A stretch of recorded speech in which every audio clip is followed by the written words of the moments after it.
Have you ever felt like you did a lot but you didn't get a lot done, or that you can't keep up with your schedule, that you just need some more tips to get you going, you need some type of advice because what you currently are doing is not working? Yeah, that's how I was feeling. But you know what? I grabbed the book that I've been reading and it has changed my outlook on a lot of things. So this book is Feel Good Productivity. This is going to be my thumbnail picture if you are wondering why I'm smiling. But this book called Feel Good Productivity by Ali Abdaal. It said how to do more of what matters to you. So I'm subscribed to his YouTube channel and I always watch some of his videos on productivity, managing your time and things of that nature because I be needing some tips, right? And this book has been so inspirational. Are y'all leaning? Like what? I was leaning. Okay, so yeah, this book has been a game changer for me because for one, sometimes when I get started with things, it's exciting, it's fun, but then I find myself burning out, not having interest in it, or I find myself not being able to manage my time really well. Some days I'm good, some days I'm not. So in this book, he talks about like how to make things that you do fun, or how to do more of what matters to you, right? So in the book he was talking about like how kind of like brainstorming on what your life will look like in 5 years if you continue on the path that you're on now. So say for instance for me, if I am doing something in business that I don't want to do, how would it look in 5 years? Would I be accomplished? Would I be happy? Would I be excited? Whatever the case may be. So that was one of the points. But I really want to say the main point in this book that really stuck with me was the three types of burnout, right? So the first one I think was overexertion. The second one was misalignment, and the third one was depletion, right? And so as a stay-at-home mom, as a homeschool mom, I feel like I had to go through all three because like I need to know what am I doing too much. So depletion is, well, overexertion is when you are trying to commit to do too many things, right? So you're over here, you're over there, you're doing this, you're doing that, you're starting that, you're saying yes to everything, you wanting to be included in everything. You're saying yes before you even realize that you don't have the energy, the time, or the motivation to do those things. So that was like overexertion. And I've been thinking about ways that I can cut back on some things, some ways that I can just simplify my life and what I am committing to, right? So that goes from things like what we eat, our homeschooling schedule, how much we are tackling in terms of subjects, extracurricular activities, field trips and all of that, as well as in business, right? I used to do custom orders, which means that every single one was different in some way. And then I started to backtrack and be like, what is something that I can keep kind of like basic, right? But still be able to have that. So I landed on doing the learning binders because I only have to do a custom name page, and I'm doing some activity boxes which will be all the same, and I just switch up the theme, right? So I've been trying to figure out ways to simplify things in my life because I can only give so much energy to so many things, and I'm trying to focus on what matters to me the most, what gives me the most energy, what makes me happy, what I enjoy doing and stuff like that. So that was a really good thing for me to see, for me to read. Although I've been feeling that, it's like when you put things in words and when you think about like the different experiments and studies and think about it, your future based on what you're currently doing, it puts things in a different perspective, right? And so the second one was the misalignment burnout, where you're doing things that is not aligned with what you want to do in your future. You're doing things that's not aligned with your purpose. You're doing things that not aligned with the passion or the route you want to go, right? And so sometimes we could say yes to things and yeah, I'll do this, but the whole time like it's draining your energy, it's draining your happiness, it's draining different things, and it's like, no, we don't want to do that. We need to figure out what those things are.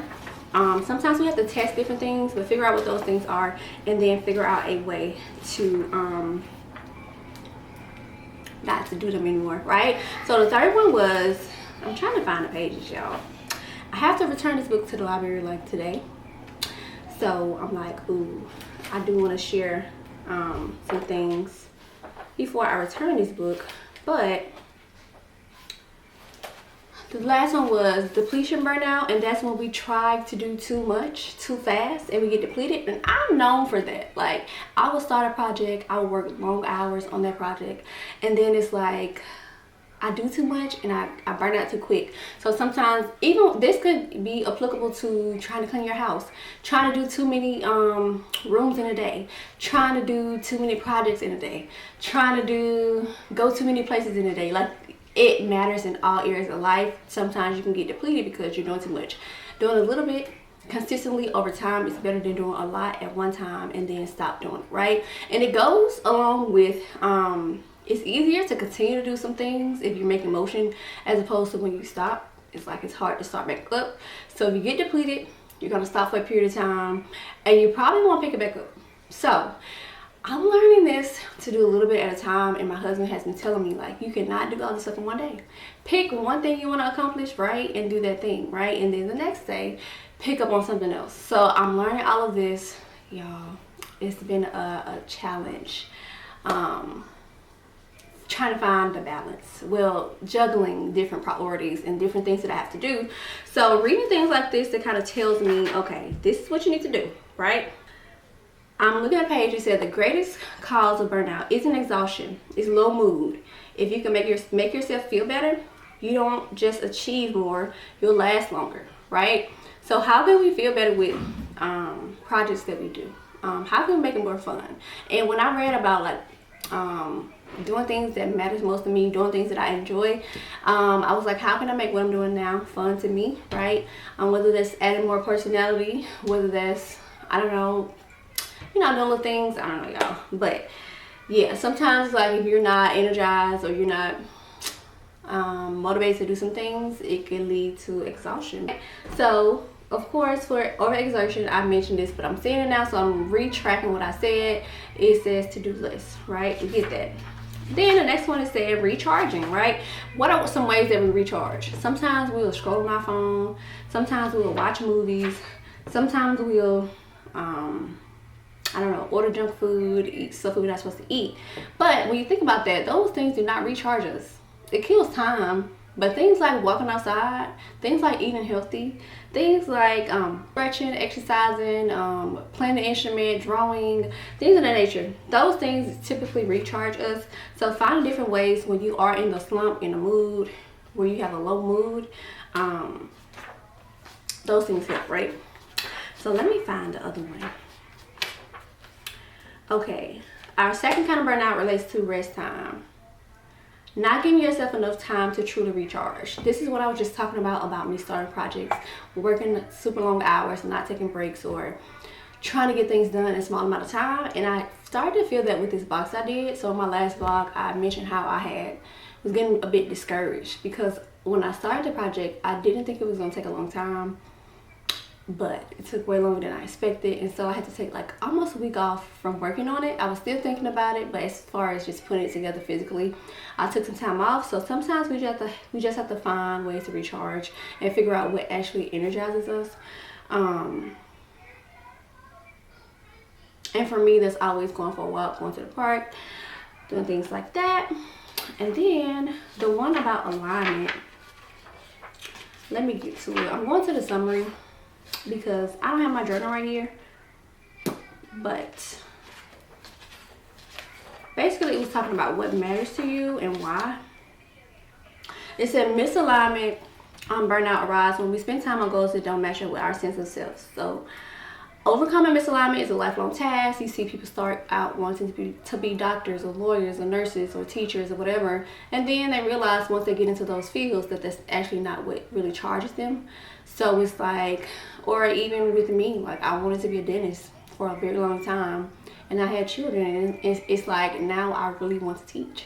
Not in schools, but I want to teach my way, right? So that's on my YouTube channel. That's in person with family and friends and things of that nature. So it's like, it's a lifelong process and you have to always work at it. But every so often you need to take time to think about where you're supposed to be. What are you supposed to be doing? What do you want to see yourself in the future, right? So thinking about that and make some changes. Let's see. Yeah, and sometimes thinking long term, it can feel like so out of touch, but if you think about it, think about long term, then think about medium term. Long term, 5 years from now. Medium, a year from now. Short term, today, what can I do today to get me closer to where I need to be? I think that's it. But also, something that was interesting to me was how he talked about, like, when it comes to being productive, sometimes we put a lot of pressure on ourselves to feel like we need to know everything, like we're an expert, right?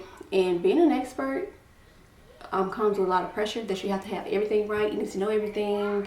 You can't make mistakes. But when you're just starting out, you're so enthused, you know, you're so motivated, you want to share everything, you document the journey, the process, and all of that. And it's like you're enjoying it, you're having fun. Like when I first got started with making things, I was sharing whatever I made. It wasn't thinking, you know, wasn't thinking twice about it. But as I got a little experience, it's like, ooh, I know better. I need to do better angles. I need to do this. I don't need to make this mistake. I need this lighting, this audio. Just being very critical of the work that I'm doing and not necessarily enjoying it anymore. And so it's like, I don't want to be the guru. I just want to guide you on some things that I know, right? So with homeschooling or whatever I do, whatever I share, like I'm not trying to be an expert. It's not what I want to be.